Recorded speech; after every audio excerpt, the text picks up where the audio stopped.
Welcome everybody, my name is Marcus, and in this video I will show you a simple way how you can add a user in Windows 10.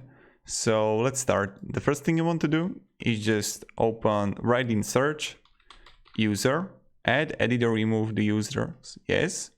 And you're gonna see like family and other users, and add someone else. First thing you need to do is just like simple, how will this sign in? You just need to add the phone or like let's go like this. Okay.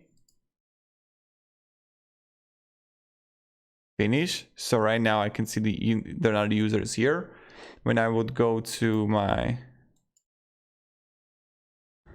Gmail, I will show you.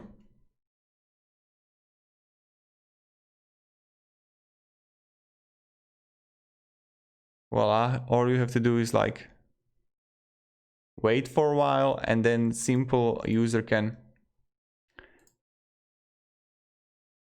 like enter. And this is pretty much it. Right now the email didn't come, but this is how we do it, and this is where you can add a user. So thank you very much and have a great day and goodbye.